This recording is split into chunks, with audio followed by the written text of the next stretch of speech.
Hej og velkommen til Carstens Corner. Vi har glædet os til at gå i luften med det her nye format. Vi kommer til at tage nogle spændende emner op her over de næste gange. Og det første, vi kommer til at tale om i dag, det er digital markedsføring og kommunikation. Der har vi faktisk inviteret nogle spændende mennesker, som jeg glæder mig til at introducere for jer. Jeg hedder Carsten Let, og jeg er til daglig ansat i Erhvervshus Sjælland. Jeg er også tilknyttet som forretningsudvikler rundt omkring i regionen. Så velkommen til, og også velkommen til jer, kære panel. Tak. Louise, vil du ikke starte med at fortælle, hvem du er? Det vil jeg meget gerne. Jeg hedder Louise Smedes. Jeg er selvstændig med virksomheden Smedes Inc., og jeg laver kommunikation. Jeg hjælper virksomheder med at kommunikere og fortælle historier om, hvem de er og hvad de arbejder med. Og jeg laver projekter og arbejder med på idégenerering. Spændende. Natasha? Ja, jeg hedder Natasha, og jeg har virksomheden Fuellife, som laver digital markedsføring og forretningsudvikling. Og hvad jeg præcis laver, det håber jeg at komme lidt mere ind på konkret, når vores dialog den udfolder sig her. Tak for det. Andreas? Yes, jamen jeg hedder Andreas og er stifteren bag Din Havefest, som startede her for 5 år siden. Det er telt- og festudvandringsunivers, som leverer teltet på primært her i Sjælland. Meget spændende. Og der er du med for ligesom også at få sat noget praktik på det hele. Vi kan jo godt tale om kommunikation, og hvad er god kommunikation, og hvad er god markedsføring. Men du har jo nogle helt konkrete eksempler på fra din hverdag, hvad der virker og hvad der ikke virker. Og det glæder vi os til at høre noget mere om. Det er jo sådan, at der er kommet nogle spørgsmål ind, og de spørgsmål, jamen, der håber jeg, at vi får besvaret dem på en god måde, så spørgerne bliver klogere på emnet. Og det første spørgsmål, vi har fået ind her, det hedder således: jeg har en lille virksomhed, hvor jeg har lavet regnskab og bogføring for mindre virksomheder gennem nogle år. Jeg vil gerne have flere kunder, og jeg ved, det vil være en god idé at lave noget digital markedsføring. Jeg har bestemt mig for, at jeg vil lave noget annoncering på Facebook og Instagram, men hvordan griber man det an? Natasha, det er jo vigtigt at få nogle kunder i biksen, så hvad skal vores spørger gøre her for at komme godt i vej med sin markedsføring? Jamen, det er der jo i virkeligheden flere ting i. Det første, som jeg kommer til at tænke på, når de siger, at de laver regnskab, og det er en B2B-virksomhed, så tænker jeg, at man skal sørge for at overveje, om platformen den er rigtig. Altså, når man siger Facebook og Instagram, så er det overvejende B2C-segmentet. Det kan være relevant for sådan de mindre virksomheder, at de vil finde deres nye samarbejdspartner gennem det feed, de alligevel er i. Og ellers vil det faktisk overveje, om LinkedIn kunne være en bedre platform at sætte sine penge på. Når det så er sagt, så er sådan noget som budget rigtig, rigtig vigtigt, når man tager i gang med betalt annoncering. Jeg ser desværre mange, der sådan siger, men kan vi ikke komme i gang for et par 1000 kroner, og så ser vi, om det virker. Og min erfaring er, at det virker helt sikkert ikke, hvis man ikke investerer ordentligt i det. Man er simpelthen nødt til at lægge minimum 5.000 hver måned i 3 måneder, for at kunne vurdere, hvordan går det her, vi har gang i, om setup'et. Så man også har mulighed for at redigere lidt i sit setup, så det ikke er sådan, man siger, nu laver vi 3 annoncer. Hvis de virkede godt, hvis de ikke virkede, ærgerligt. Annonceringen virker ikke. Man er ligesom nødt til at prøve det ordentligt, inden man vurderer, om det ikke virker. Jeg hører tit den der med, at men det er ikke nok, og man skal køre noget længere tid osv. Hvad er årsagen til, at der ikke er en her og nu gevinst ved at bruge eksempelvis 2.000 kroner? Man kan sige, man kan jo være rigtig heldig, at man sætter en annonce live, giver den et budget på 2.000, og så rammer den noget algoritmisk og kreativt, som folk rigtig godt kan lide og som konverterer. Men sandsynligheden for, at du gør det, hvis du ingen erfaring har med annoncering, der er ikke noget data, der ligger. Algoritmen har ikke samlet noget som helst information omkring, hvem interagerer med dit indhold. Så vil jeg sige, at det vil være i bedste fald held, hvis din annonce performer. Men sandsynligvis så vil du ikke rigtig få noget information. Når du ikke har et større budget, så har du heller ikke mulighed for at teste flere ting af.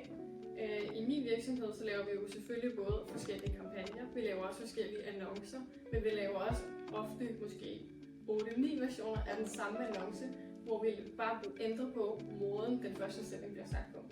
Måden, den sidste sætning bliver sagt på. For at kunne vurdere, hvad er det egentlig, som folk derude de reagerer godt på. Louise, hvad er det for noget content? Altså nu, jeg har en bogholder, vi har en, der har en bogholdervirksomhed, der laver noget regnskab. Hvordan skal sådan en kunne gøre sig lidt lettere over for kunderne? En bogholder, ja. Det kommer meget ind på personen, tænker jeg også. Altså, hvad er man til? Vil man gerne stille sig frem? Vil man være den, der fortæller om forskellige betragtninger, hvad man oplever i sin hverdag? Eller er man sådan mere tilbageholdende? Så tænker jeg, at der er forskellige redskaber i kassen, men det er også det, som Natasha siger, ikke? Altså, eksperimentere er jo rigtig godt nøgle i det her, ikke? Altså, jeg vil sige, jeg har faktisk lavet en virksomhed også, hvor vi nærmest ikke har lavet noget annonceret. Jeg ved, at det er sponsoreret egentlig ikke overhovedet. Og vi prøvede alt muligt. Altså, nu var det sådan en uddannelsesinstitution, jeg var på. Vi var altid meget kreative og gjorde ting og sager og lavede videoer, rigtig meget videoer. Og sådan på en skæve måde. Og jeg ved ikke, hvor skæv man må være som boghold. Jeg skal sige, ret skæv stemme, kan man sige. Ikke? Men jeg synes, man skal prøve sig frem. Altså, at eksperimentere, synes jeg faktisk generelt er en rigtig god vej at gå. Ja. Og ligesom også finde, hvad er ens egen formåen, og hvad er ens egen tone of voice, eller hvad er det, man gerne vil, ikke? Så det er det, man skal ind og undersøge. Så... Altså, regnskab handler vel egentlig også meget om tillid, og det er vel egentlig også en meget personrelateret.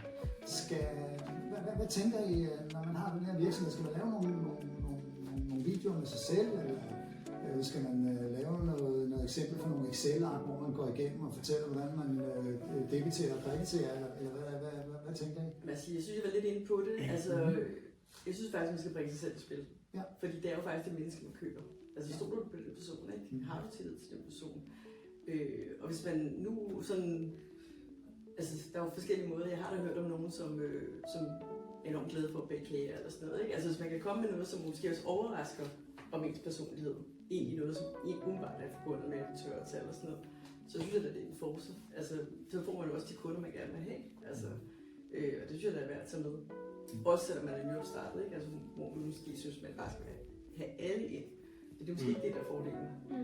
Det har vi to også faktisk snakket om nogle gange, ikke? Altså, man skal også ligesom, når man vælger at være super selvstændig, så kan man også sige, okay, men jeg kan ikke være super kredsen, men jeg kan jo godt gå ind og præge et publikum, som jeg gerne vil være sammen med, ikke?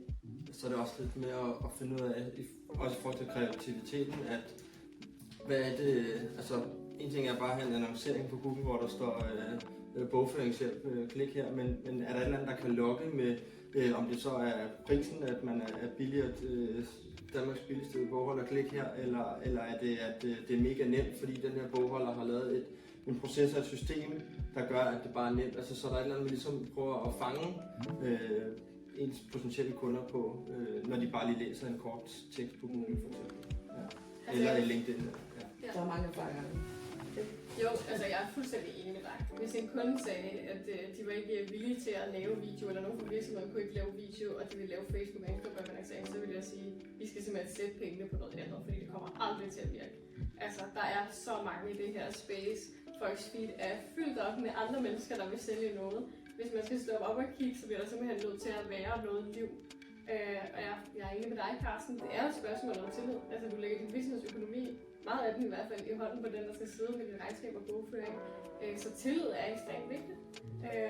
Og der vil det også betyde meget, at man kan se, hvem er det egentlig, som skal hjælpe en med de her ting. Ikke så meget af Excel og beregninger og alt det der, fordi det er faktisk det, folk gerne vil slippe for. Ja. Altså, det er jo det, de ikke gider beskæftige sig med. De vil gerne beskæftige sig med, at der er orden på regnskabet, og de kan bare drive deres forretning og gøre alt det, de synes er sjovt. Det er jo virkelig det samme med markedsføring. De fleste vil jo gerne slippe for markedsføring, det er derfor, jeg har mange af mine kunder. De ved godt, det skal til. De vil gerne beskæftige sig mindst muligt med det, så de ikke bare kan koncentrere sig om alt det, de synes er sjovt. Og det er den samme funktion, en regnskabsmedarbejder skal have, ikke? Altså, de tager en opgave på en, og man kan bare stole på, at det kører. Og det er det, jeg vil fokusere på i videoannoncering. Ja, super. Så vi skal være sikre på, at Facebook er den rigtige kanal, eller det, man vælger, er den rigtige kanal, er det der, ens kunder er. Vi skal være sikre på, at vi bruger det rigtige budget. Altså eksempelvis hvis vi bruger Facebook, at algoritmerne lærer at scanne, så det kommer ud til de rigtige folk. Vi må godt sætte os selv i scene og vise, hvem vi er, så der kommer noget personlighed ind over det. Og som Andreas siger, det er utroligt vigtigt, at der bliver kommunikeret et udbytte. Altså, hvad er det, jeg får ud af det? Får jeg mere tid til at drive min forretning, eller får jeg et bedre regnskab, eller kan jeg få nogle skattetips og tricks, så jeg får mere ud af min bogholder der. Ja. Så jeg håber, at det var svaret på det første spørgsmål. Andreas, da du startede op, hvordan greb du så det her an med at få noget opmærksomhed på online? Jamen, ja, altså fordi det er jo det der, som jeg også siger med, at det kræver nogle penge, så, og det har man måske ikke altid, når man er nystartet, så jeg har gjort det. Jeg har begyndt lidt mere på det sådan senere hen nu med at putte nogle penge i det, hvor til at starte med har det været meget mere det personlige, og så også altså med videoer og så videre, og så også med konkurrencer. Og det kunne jo også godt være noget bogføringshjælp, få et overblik over din regnskab helt gratis, vind 5 timer med mig eller et eller andet. Altså sådan noget kunne man godt lave noget konkurrence, som giver noget organisk vækst i stedet for. Så det kunne være en idé at lave sådan nogle små konkurrencer, uden at det så skal koste noget andet end din egen tid som selvstændig. Ja. Oplevede du egentlig i starten, altså den første dag, da du lavede din Facebook-side, 0 følgere, ingen likes, intet content, oplevede du sådan, at det der bare det meget i starten var folk, der kendte dig, og de første kunder var sådan nogen fra netværk, eller nogen lokalt, eller hvordan tog det egentlig fra? Altså for det første så har jeg nogle alt for billige priser, jo, det hjælper også på det. Og ellers så var det var meget Facebook, men det var mere så med teltudlejning, at der var det i Facebook-grupper med bryllupssnak og konfirmationsgrupper og alt sådan noget her, hvor at der er nogle steder, hvor man gerne måtte lægge noget annoncer op for ens egen firma en gang om ugen eller andet. Så er det der, jeg ligesom prøvede at gøre noget, hvor det ikke kostede noget. Så det var mere sådan Facebook-grupper, og så selvfølgelig også lidt anbefalinger, hvis folk spørger en eller anden gruppe, hey, jeg skal bruge et telt, nogen jeg kan anbefale, og så er man jo selvfølgelig også lige lidt fræk at anbefale sig selv, eller få ens familie til lige, hey, kan du ikke gå ind? Altså, så det er jo der, man er, når man starter. Altså, der er man jo helt nede på bunden, uden nogen penge overhovedet til det. Ja. Og man kan sige, at det er jo mere sådan en håndholdt tilgang, at du ligesom har en liste med alle de grupper, du kan gå ind og holde øje og altså skrive, kig på min hjemmeside og så videre. Det er jo noget andet end annoncering, hvor du bare trykker live, og så ser du, hvad der sker, ikke? Jo. Det kræver noget tid også. Det gør det. Det har man også i starten. Ja, og jeg tror også, altså du har kigget også en del på din Instagram og sådan noget. Jeg tror også, at en af grundene til, at det går så godt, er fordi dit content er i sindssygt høj kvalitet. Hvor man kan sige, hvis du ikke havde ville være med på billeder og videoer, og ikke havde været så gode til at vise, hvad det er, I laver derude, så er det ikke sikkert, at det har fået den scoring, som det har, ikke? Men det er meget det personlige også, der har virket på mig i hvert fald.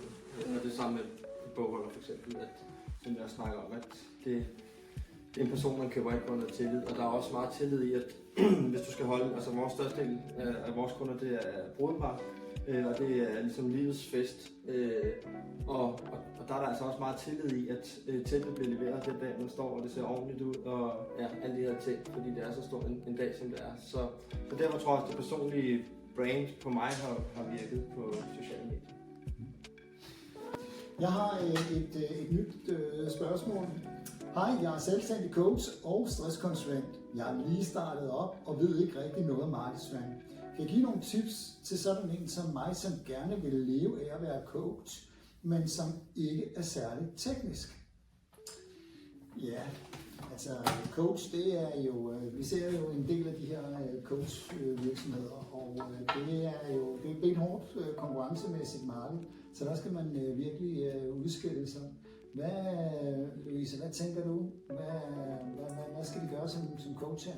Jamen altså, der var lidt risiko for at blive overset i larmen, som Natasha talte om før, men nu bare vil jeg næsten sige det samme, som jeg vil sige med bogholderen. Altså, det er jo igen en person, man skal stole på, og det er igen en person, man ligesom skal, ja, altså et af man lægger penge, eller man lægger sin tillid, eller sin personlige udvikling, det er jo faktisk det, vi taler om. Så jeg tænker, at vi igen nogle af de samme greb, vi har fat i. Hvilke kanaler tænker du, Natasha, er relevante i forhold til en coach? Altså umiddelbart, så vil jeg bruge Facebook og Instagram, både organisk og betalt. Altså det vil være der, mange af deres kunder vil være til stede. Det er nogle platforme, de allerede opererer på, så det vil give god mening. Jeg ser selv rigtig meget annoncering og online markedsføring for coaches, og der er meget af det, der har et gennemgående problem. Og det er, at de her coaches, de hjælper alle. Og det er sådan et helt klassisk problem i forretning, at jeg er coach, og jeg kan hjælpe lidt med stress, og jeg kan hjælpe lidt med vægttab, og jeg kan hjælpe dig, hvis du har en krise. Og altså, de bliver alt for brede, og dermed henvender de sig faktisk ikke rigtigt til nogen. Så det vil være svært for en person, som måske godt kunne bruge en coach, og se sig selv i netop den coach, fordi de kan faktisk hjælpe lidt alle. Så det bliver lidt ligesom restauranten, der har et menukort med 100 retter, og man tænker, okay, er det så en særlig god kok, de egentlig har der? Så det her med at vælge en niche og vælge en gruppe af personer, som man mener, man kan hjælpe, og så kommunikere det tydeligt ud, det vil jeg helt sikkert anbefale, for at der overhovedet er nogen chance for, at man kan bryde igennem. Fordi det er så mættet et marked, det her coach-konsulent-marked. Men nu hører vi jo, at det er konkret en stress-coach. Så kan man smalle det endnu mere ind? Altså, kunne det være mødre, der lige har følt og stresset, eller kunne det være midaldrende mænd, som lige pludselig er ved at miste orienteringen og ikke føler, at de har kapacitet til det daglige arbejde? Altså, kunne man blive endnu mere specifik på, hvem er det, man gerne vil hjælpe med noget stress? Ja, altså den tankegang kan jeg rigtig godt lide, fordi den peger hen på noget sådan konkret og noget situeret, og ikke bare stress, som alle jo oplever hver dag nærmest i en eller anden grad, at der er noget, der stresser en. Men at man tager fat på, hvad er det faktisk for en problematik, man som coach er god til at hjælpe folk med. For eksempel mødre, der har født, eller mennesker, der er på vej på pension, for eksempel, hvis stresser de skal ind i den del af deres liv, eller hvad det nu kan være. Så det vil jeg synes var en rigtig god idé. Ja. Har du her på Fattigvægten, Andreas, et tips og tricks?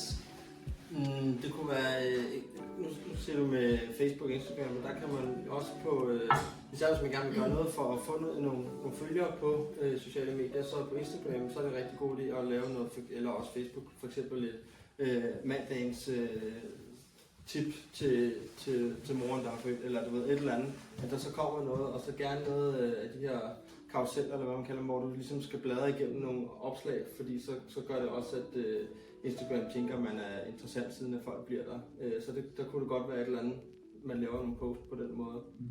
Så folk sådan ligesom har noget at se frem til, at yes, nu er det mandag, nu kommer det her, og nu er det torsdag, så ved vi, at den her coach kommer med det her, eller et eller andet. Ja. Så man får noget uden at betale for det.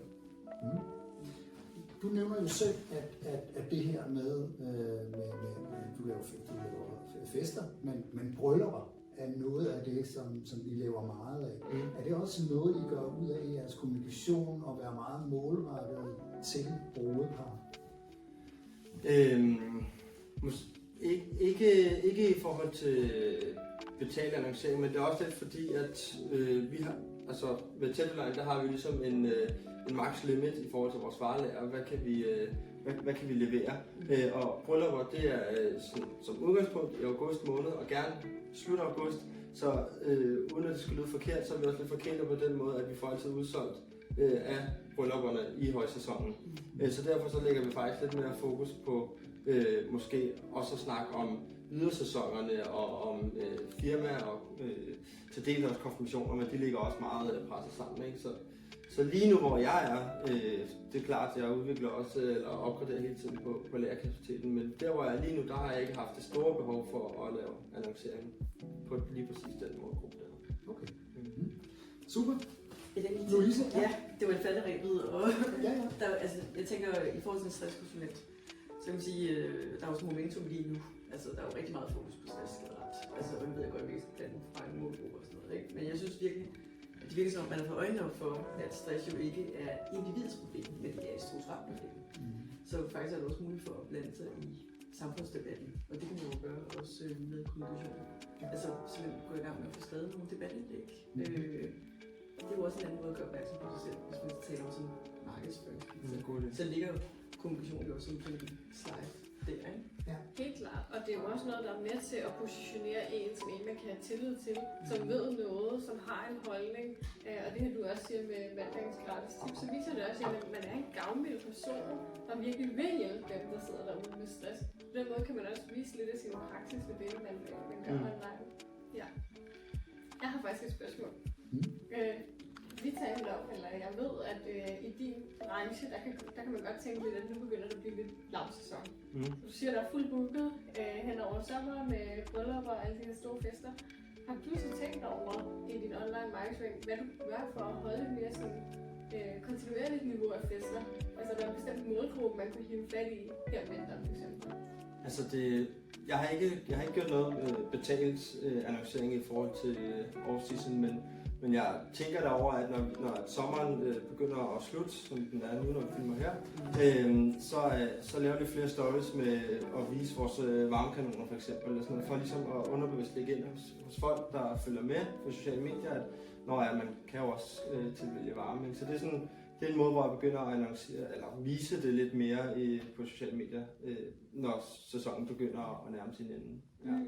Men jeg kunne sagtens lave mere og blive dygtigere til, og måske også en dag jeg prøver at sige, nu offrer jeg nogle penge på de 5.000 om måneden der, eller et eller andet på at sige, at nu skal vi have fat i nogle virksomheder og lave nogle, der skal i gang med nogle julefrokoster, eller nogle godser, der skal i gang med nogle julemarkeder og sådan noget. Der kunne man godt prøve på den måde også kaste ud i det, helt klart. Ja, fordi jeg tænker også noget som julemarkeder og julefrokoster, tidspunkter, hvor folk ved, at de skal investere en masse penge i deres arrangementer, men måske også noget som runde fødselsdage og sådan noget. Altså der må være masser af arrangementer, hvor folk kan bruge sådan nogen som dig. Ja, det er der også helt klart. Ja, jeg har lige i dag sendt tilbud til et kobberbryllup i december måned, for eksempel med varmekanoner. Ja, så det kan sagtens lade sig gøre. Ja. Jeg spørger om, til vi laver testimonial. Videotestimonial. Ja. Næste spørgsmål. Mit spørgsmål går på, hvor mange gange man skal bruge, hvor mange penge man skal bruge på annoncering. Jeg synes, det er en jungle, og det virker virkelig dyrt. Jeg er en konsulentvirksomhed, som hjælper private kunder.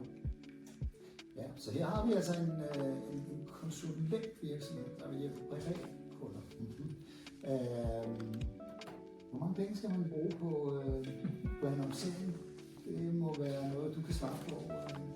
Ja, altså man kan sige, nu kender jeg ikke helt nærmere, hvad det er for en forretning, og hvor langt de er, og har de annonceret før, har de nogle tidligere resultater, de kan læne sig op af. Men generelt er min anbefaling til Facebook og Instagram, brug minimum 5.000 hver måned i annoncebudget, og se gerne en opadgående trend. Man skal ikke være bange for at investere 5, 10, 20.000, hvis man kan se, at man bygger det op resultatmæssigt. Så mange tænker, at det virker som en stor udgift at have, men skaleringen skal jo blive i takt med, at du får salgene hjem. Ikke? Men jeg ved, at der er også andre eksempler. For eksempel dine resultater på Google er jo super gode i forhold til det budget, du har. Ja, men det er også det, det kommer an på, hvor mange konkurrenter har man derude, og det kommer også an på, at du er en webshop, der har en dims, du kan sælge, så er det bare at skrue op på markedsføring, så sælger du det mere. Men er du lige så meget, du har et varelager, men så kan du ikke bare skrue fuldt op, fordi at biler, mandskab, lager og varelager skal følge med. Altså, så det er også en balance, alt efter hvad det er. Ja. Altså det her med penge, lad os bare lige komme tilbage til det, fordi det synes jeg er interessant, og det er jo noget af det, der også optager vores iværksættere, fordi penge, når man lige er startet op, er jo ikke det, man drysser om sådan noget. Altså hvad er det, der konkret sker i den første periode? Jeg er med på, at der er noget content, der virker, men hvordan finder Facebook ud af, hvad er det, hvordan er det her, det tager farten, når først man har fundet, altså prøv at forklare lidt, Natasja, hvad er det, der sker i den periode? Hvad er det de første 2.000 kroner bliver brugt på? Jamen, de bliver brugt på, at algoritmen skal finde ud af, hvad er det for et publikum, vi skal præsentere det her for. Hvem bliver og ser videoen færdig, hvem liker, hvem kommenterer, og så finder den jo folk, der ligner den person. Så i starten er det jo lidt at ligesom slippe algoritmen fri og se, hvordan kan vi få det her op at køre. Og så er det jo hardcore handholding for dem, der sidder med det, og slå de ting ihjel, der ikke fungerer, og tildele mere budget til det, der faktisk fungerer. Ja. Hvis nu en iværksætter kom til dig og sagde, at de kun havde 2.500 kroner, og de har ikke mere end det, fordi så skal de i banken og det bliver noget værd lavet. Hvordan vil du reagere over for det? Så vil jeg sige, at de skulle komme deres 2.500 kroner i banken og vente fuldstændig med annoncering. Jeg vil anbefale dem at gå i gang med at lære at lave nogle gode videoer, blive skarp på deres målgruppe, blive dygtige til at stå foran et kamera og forklare, hvad er det for et produkt, de har. Og arbejde med at blive klar. Men det der med, at man er så afhængig af at få pengene igen første måned, det dur bare ikke. Man er nødt til at have noget rum til at teste og til at kunne fejle og til at kunne bruge nogle penge, der ikke nødvendigvis bliver til et salg. Så har man en virksomhed, hvor man er meget afhængig af omsætningen fra måned 1, så er det simpelthen bare ikke annoncering, fordi det vil være alt for dyrt for den person. Hvad er jeres erfaring med sådan organiske opslag? Her taler vi jo omkring betalt annoncering. Hvad med, altså, der er mange virksomheder, som jeg oplever, de lægger jo sådan organiske ting op og stiller sådan spørgsmål. Her er min havenæse, må jeg se din havenæse, eller hvad det nu skulle være, ikke? Dårligt eksempel. Hvordan bruger du organiske opslag?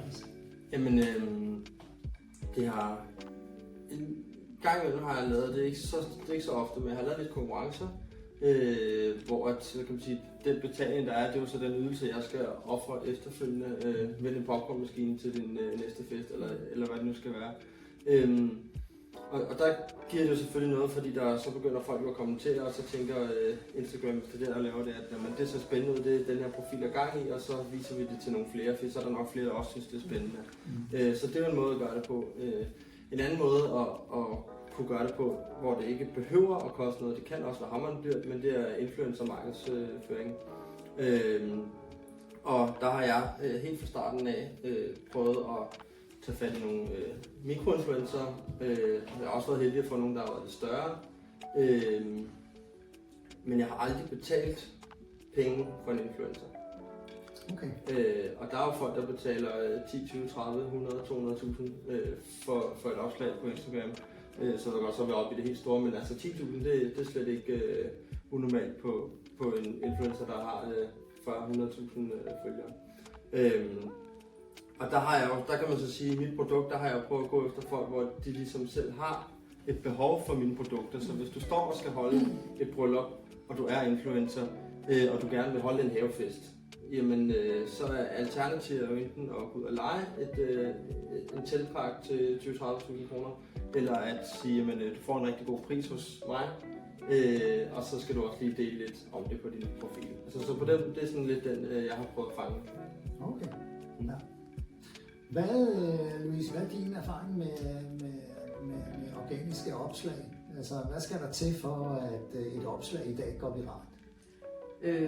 Hvis jeg lige må anholde den, og så lige køre et andet sted hen, fordi jeg har jo egentlig også nogle indspark, fordi man behøver ikke stå med penge op i lommen, og når Natasja frem siger, at hvis ikke man har de der 5.000 kroner til at lave betalt, så skal man sætte dem i banken, og så kan man investere det andre steder, og der er det konklusionen kommer ind, fordi man kan arbejde med redaktionelt stof, og man kan arbejde med evergreens, det vil sige, hvis nu man er som vores konsulent, altså hvad er det, der ligesom vækker en, og hvad er det, der foregår, og hvad er det for nogle trends, man ligesom skal stemple ind i.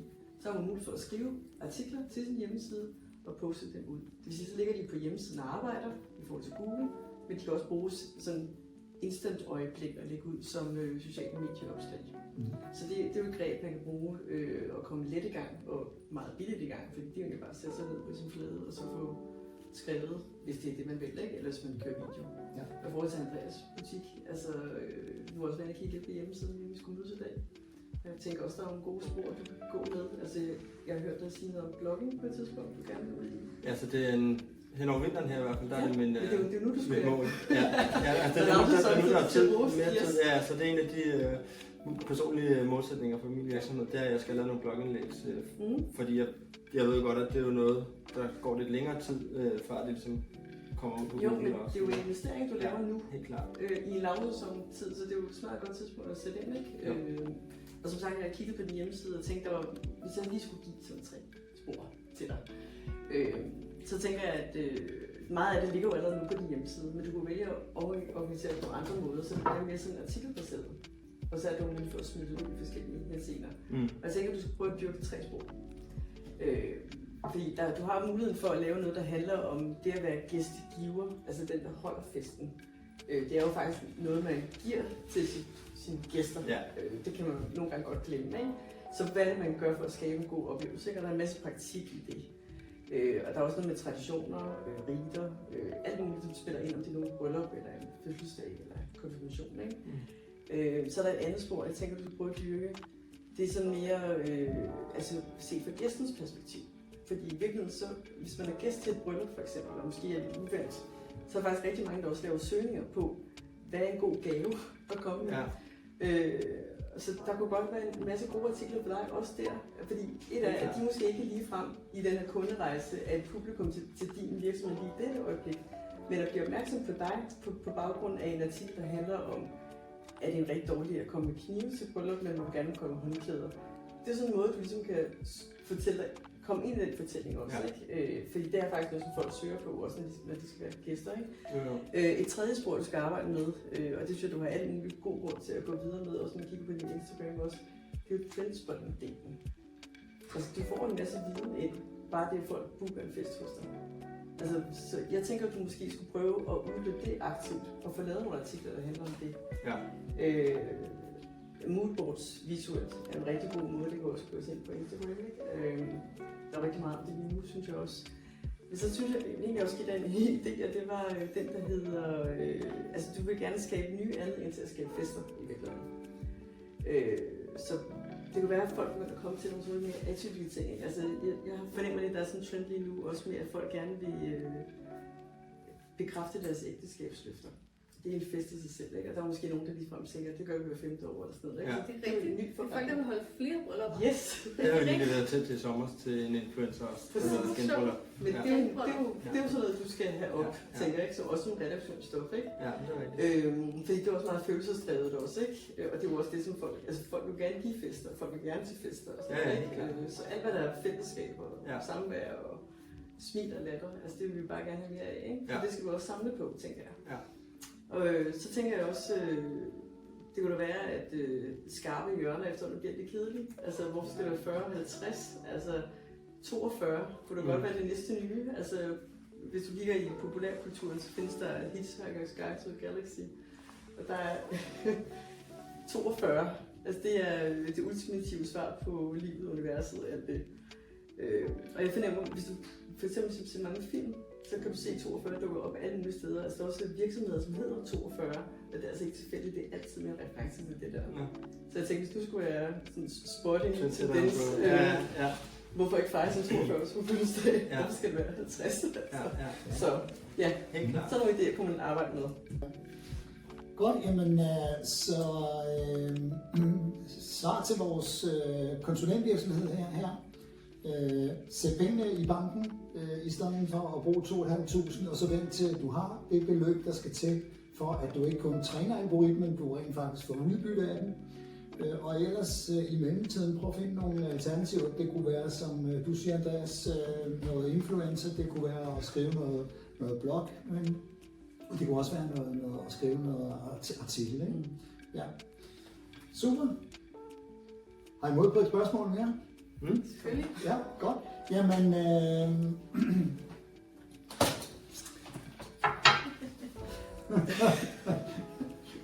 så må jeg lige have sidste tid på her. Jeg er en virksomhed, der arbejder med data og analyser for små og mellemstore virksomheder. Rent ud sagt pænkeden.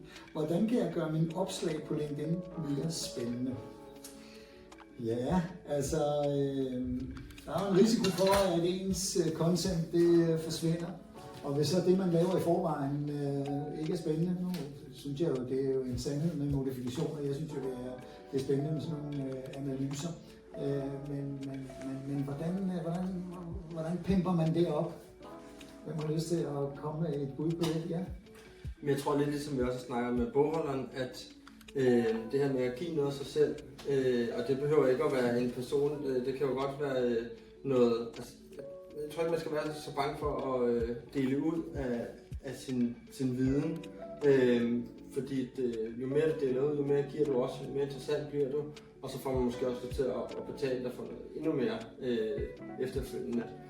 Så hvis den her person kan give nogle gode fif og råd i opslag eller video, eller hvad det kan være, i forhold til hans virksomhed på LinkedIn, så kan det også være, at det bliver spændende, at en anden virksomhed, at jeg kan gå ind og følge ham, fordi det er egentlig, han laver nogle spændende fif, og så lige pludselig bliver inspireret til at købe noget.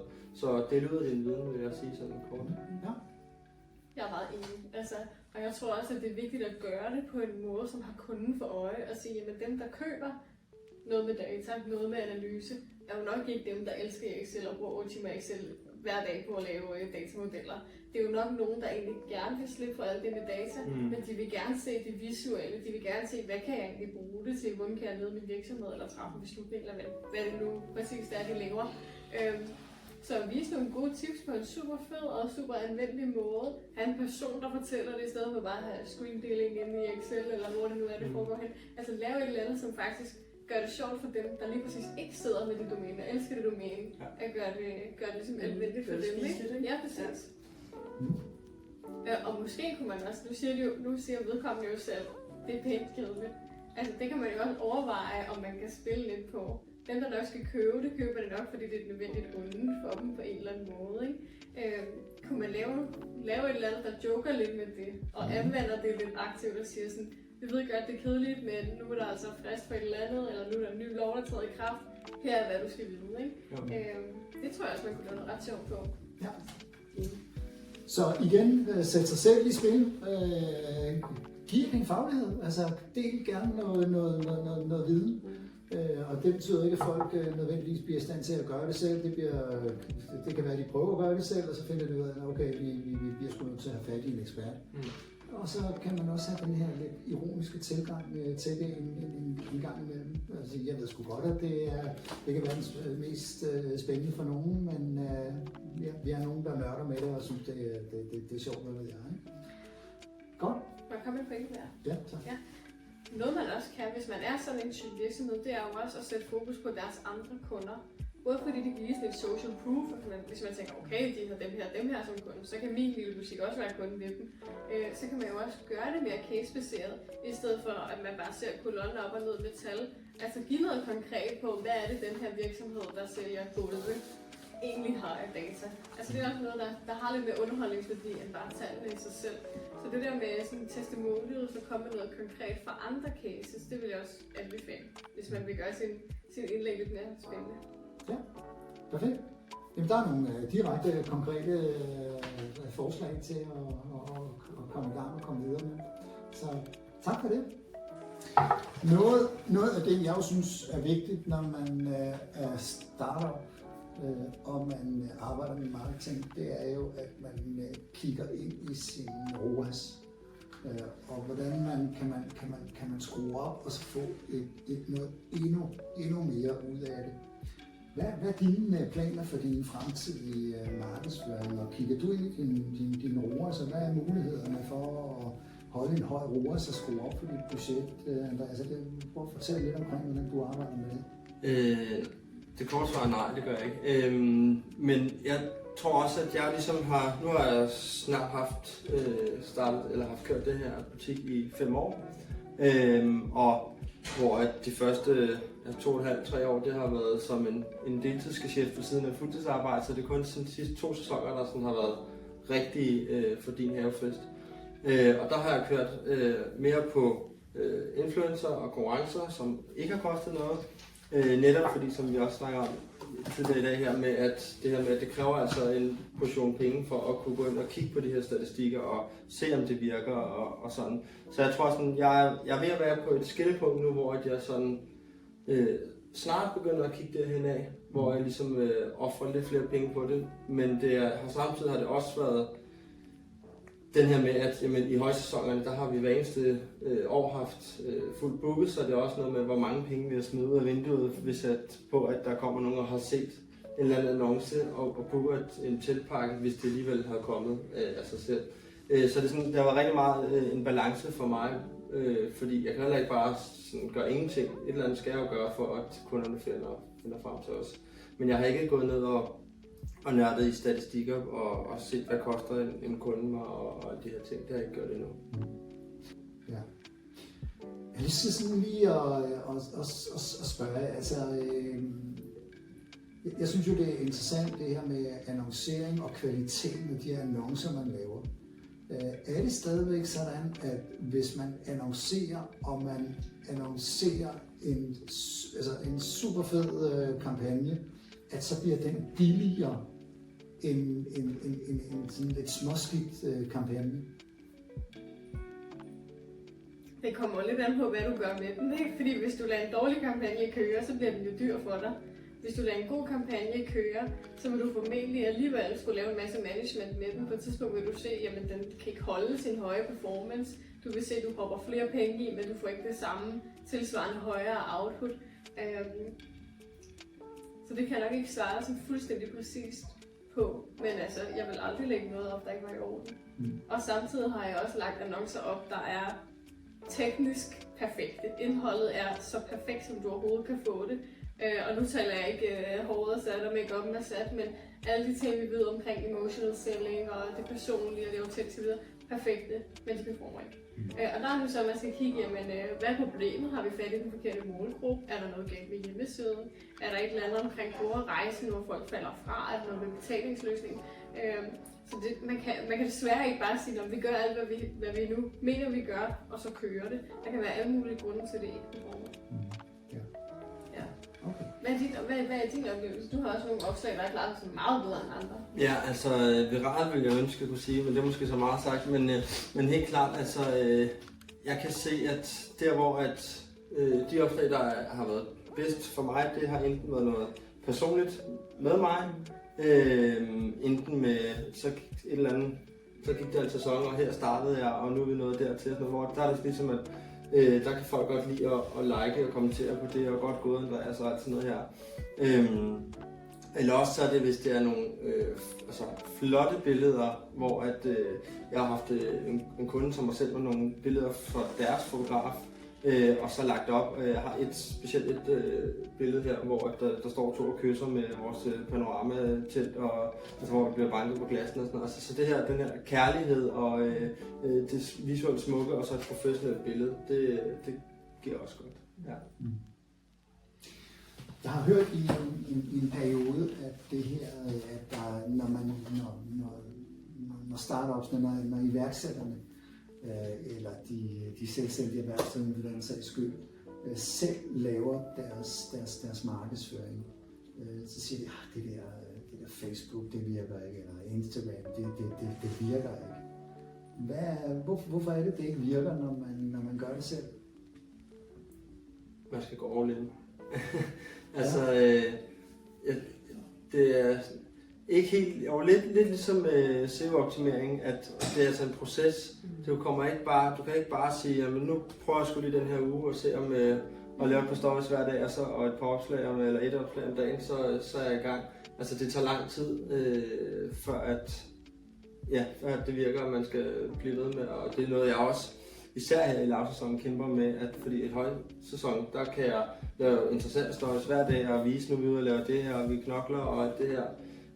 Hvor i lavsæsonen, så er det altså lidt kedeligt bare at sidde og filme og sidde på kontoret, ikke? Igen i dag. Ja, så det er også så det er også, altså så er det helt klart det der med, at man skal blive ved, før det virker.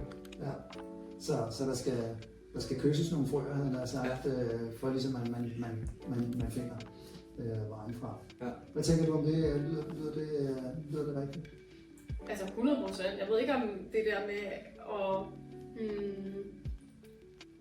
Det er ikke fordi man nødvendigvis organisk skal gå sådan super eksperimentelt til værks og sådan virkelig prøve nogle radikale ting. I virkeligheden vil jeg nok anbefale sådan en gennemsnitsvirksomhed, der skal i gang med at lave noget online og lægge noget ud på de sociale medier, og bare sige, jamen sørg for, at det du gør, det gør du kontinuerligt. Så der kommer i hvert fald 2 opslag om ugen. Du har en plan for, hvad for nogle temaer skal din contentplan indeholde, og så sørger du for at gøre det. Fordi det er netop det der, nu har jeg givet den gas i en uge, det virkede ikke, der er stadigvæk ikke nogen, der ringer. Men nej, fordi det er det lange seje træk, ikke? Og man skal jo selvfølgelig blive ved med at finde på, men jo mere man ligesom bare sætter sig ned, laver en plan, eksekverer på den plan, sørger for, at man har med sig, at selvom der ikke sker noget, jamen, så ved man, hvorfor lægger man det her op. Det er fordi, jeg har noget, jeg gerne vil give derude, fordi jeg har et super godt produkt, som folk har brug for. Så derfor så lægger jeg bare de her ting ud, for det vil jeg gerne blive ved med at vise. Og så skal det nok bryde igennem, hvis du er en ordentlig virksomhed med et godt produkt. Louise, jeg er nødt til at spørge dig. Clickbaits. Vedholdenhed vil jeg sagt. Det er sådan en snak. Ja, altså hvor meget bruger du sådan clickbaits, når det er, at du skriver artikler? Der er artikler, mangler vi jo heller ikke. Der er masser af artikler derude. Altså jeg mener, at jeg hader clickbaits. Jeg ved ikke, hvorfor vi er der. Altså det er jo for netop at få reactions og få folk til at fare direkte ind og se, hvad der foregår her. Ikke? Og typisk, når man læser artiklen, så kan artiklen ikke rigtig stå på mål i forhold til, hvad der foregår i artiklen. Ikke? Så jeg synes også, det er sådan, når man taler om tillid, som har været meget gennemsyrende her, så synes jeg faktisk, at det er vildt utroværdigt at gøre sådan noget. Personligt kan jeg godt lide den slags overskrifter, som har sådan lidt tvetydig historie i sig. Og nogle gange også, altså, hvor det hele ligesom bliver fortalt og indfriet, når man læser artiklen. Det synes jeg er det sjoveste. Altså nogle ordspil, eller som passer sammen med, ikke? Altså, ja. Men er det ikke lidt det der, altså sådan, den bedste clickbait er jo den, der er en clickbait, men man ikke føler, at det er en clickbait. Det er rigtigt, men jeg synes meget sjældent, jeg ser dem. Men det er jo nok lidt det, der men det er jo nok det der med, at hvis historien er virkelig spændende, så skal folk nok finde den. Hvis din historie er ret kedelig eller gennemsnitlig, så er det ret begrænset, at der kommer til at læse det. Så laver man ikke kedelige historier. Altså, det er problemet, er der ikke der. Der er jo stor forskel på at være et eller andet tabloid.